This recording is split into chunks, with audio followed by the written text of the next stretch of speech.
that you want to be, you're going to provide me with a job. Didn't know that they had an opening here and I had some inside help there. But when I left the job, I walked on faith, not knowing how God was going to do it. Good. Working 4 days out the week, 10 hours, having overtime when I want, being able to be off on the weekends. But it was a walk of faith to leave one level of my life and open myself up to God in a way where He can transition me to a greater dimension. I couldn't force my way in it, but I had to be prepared and open for Him to transition my life. So sometimes I think, Apostle, we have not opened up our life enough for God to transition us into the next dimension, being available.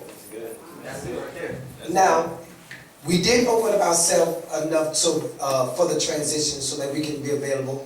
Do you think it's because, and I'm asking that because you're a prophet, and I'm asking that because I know that you know the word of the Lord, and this is your assignment for today. Do you think this is because we are afraid of the challenge? Because transition is going to take challenge. You're going to have to be challenged. And the greatest problem that we have in the church, let me stop saying the greatest problem. Some of the problems that we have here in the church is that we do not want to be challenged to have kingdom principles. We're fine to let me do kingdom the way I want to do it. But according to St. John 15:7, he said, if you abide in me and my words abide in you, then you can ask me what you will. So that's what you did, because you was in the abiding presence of God. And to be in the abiding presence of God means that there is principles that God has for only those that will get in my presence. And in my presence, not that you sing a song. In my presence is not that you can shout and dance well, and you got all these good, wonderful cliches in the church.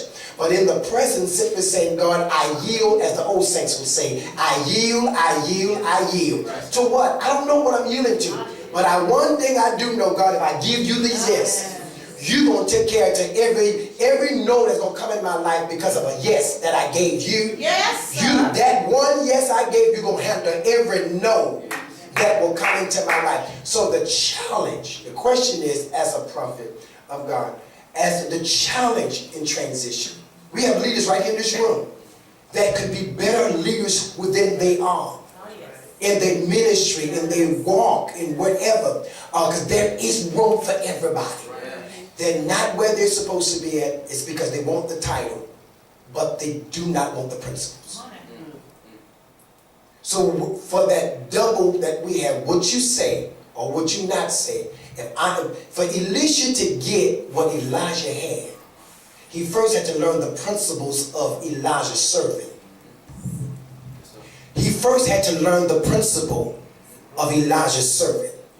And 21st century leaders, if we're going to be effective, we got to learn the principles of who processing us, why they serve like they serve. And quit analyzing, well, you need to do all of that. No, ma'am, no, sir. You don't have a right to say what we shouldn't do and what we should not be doing. We got to learn principles. So to get our double portion, do what you say, that principle of the person. The apostle is training you.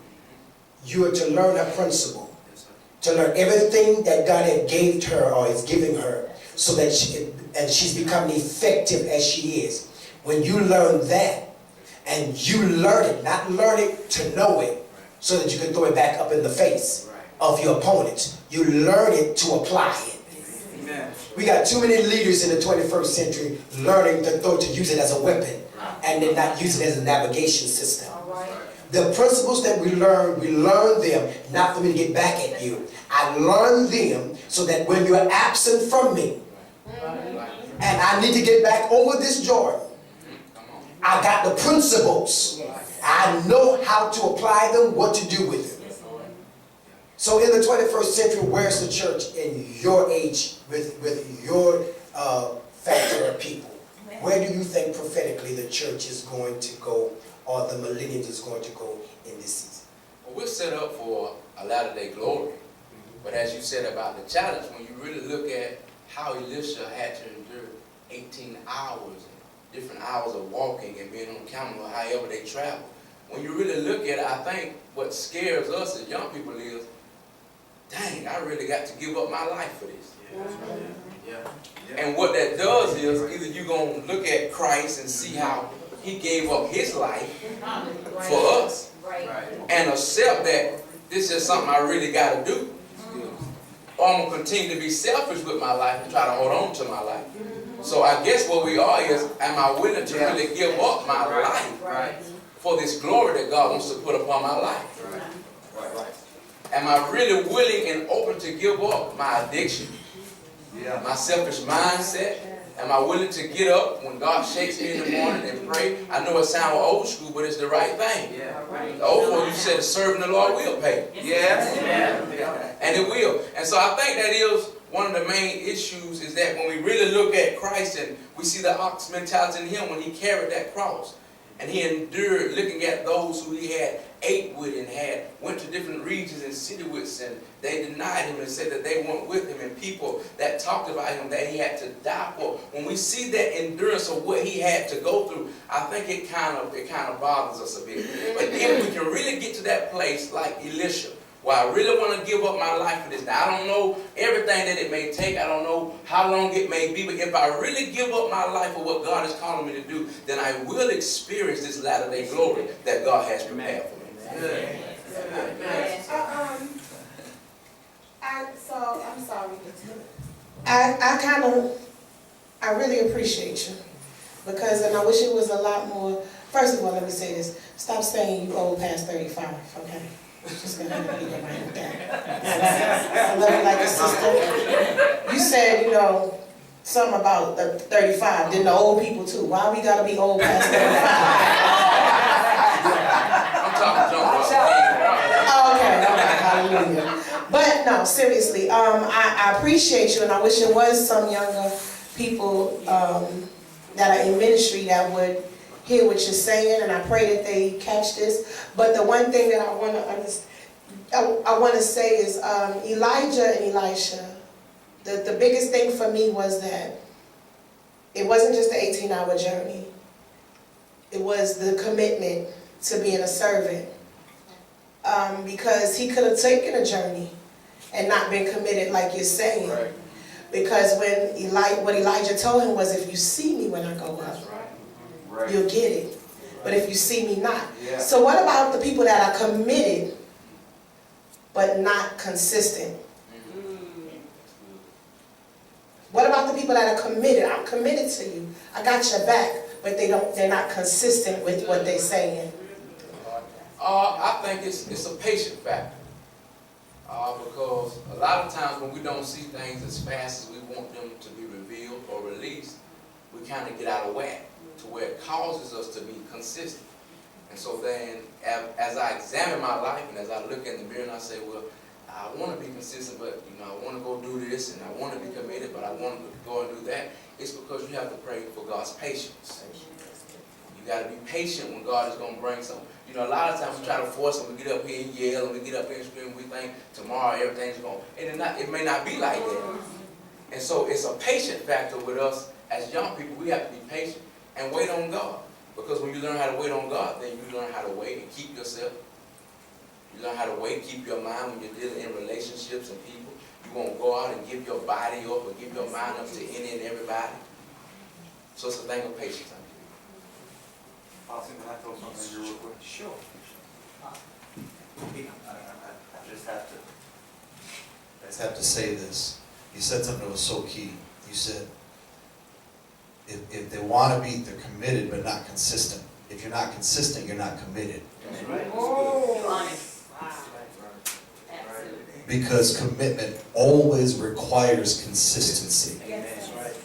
So when someone says to me as their spiritual father, Apostle, I want to be committed. I'm committed. I got your back. Yeah. But if I don't see consistency, then you're not committed. Because commitment demands consistency. And I'll go a step further. If you're not consistent, you're not committed, you're chaos. Wow. All right. That's good. That's real good.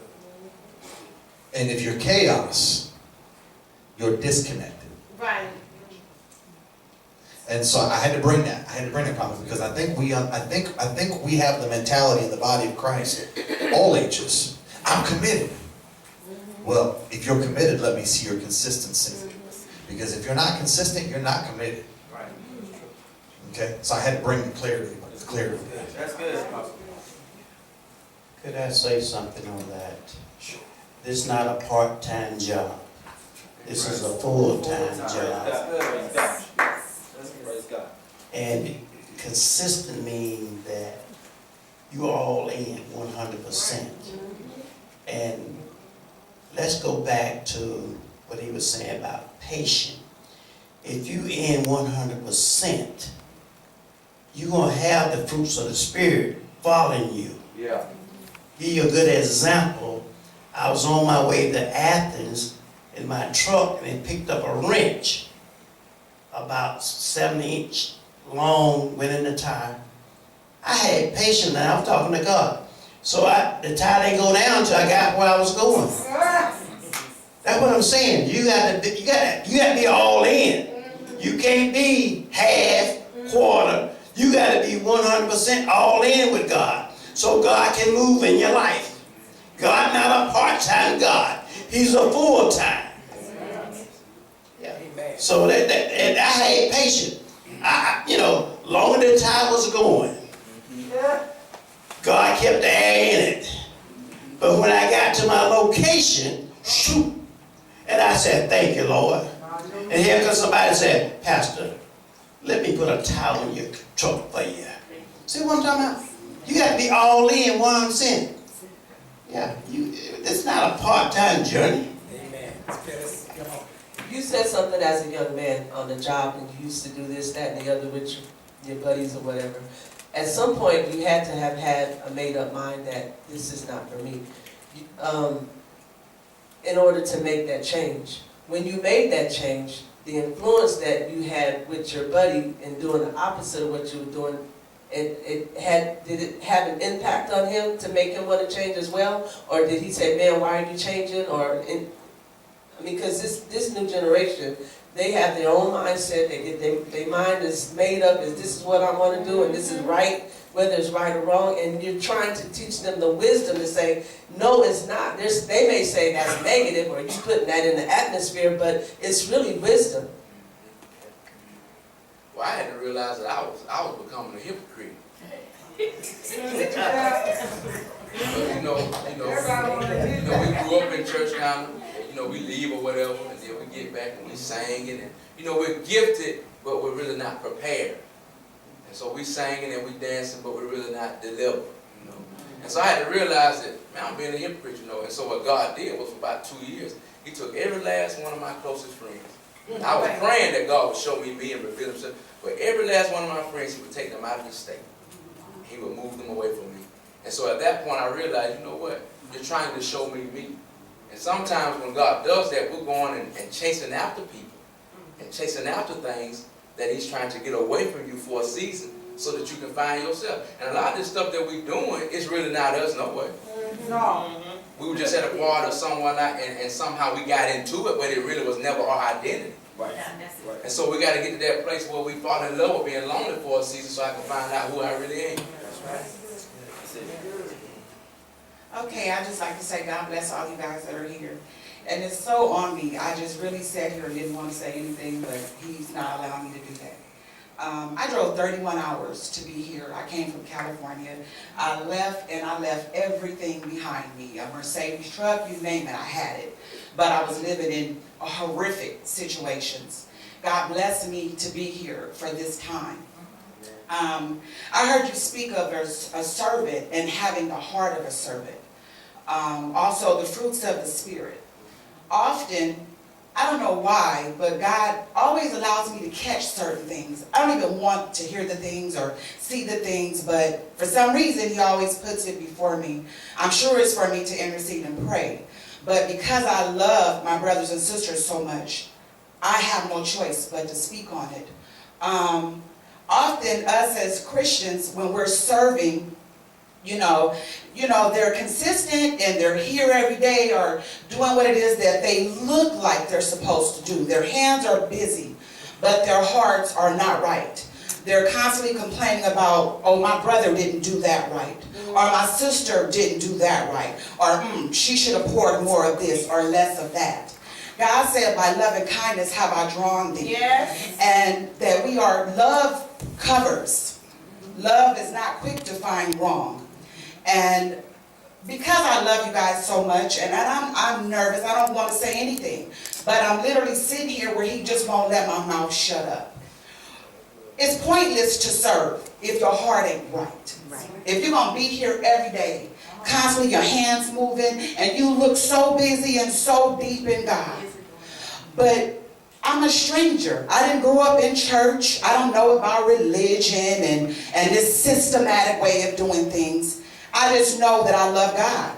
And I want to love God. And what I found out in his love, that I am to love you, that I am to cover you, that when you don't do right, I'm not to point it out. I'm to help you. I'm to undergird you. And I ask God to search our hearts, because it's pointless to keep doing things over and over and over and over, and you're getting nowhere. It's like a dog chasing his tail. So I just ask God to cover us all in his blood, and to convict us, to challenge us, to purpose us, to not only say I'm holy, because he is holy, but to actually be holy in the name of Jesus. Yeah. Sorry, that wasn't a question.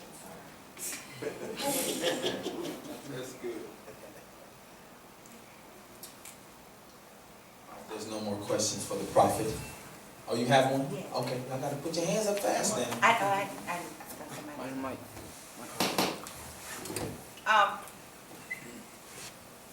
And I'm like Apostle, and probably everybody in here knows you're 24 and that you're older.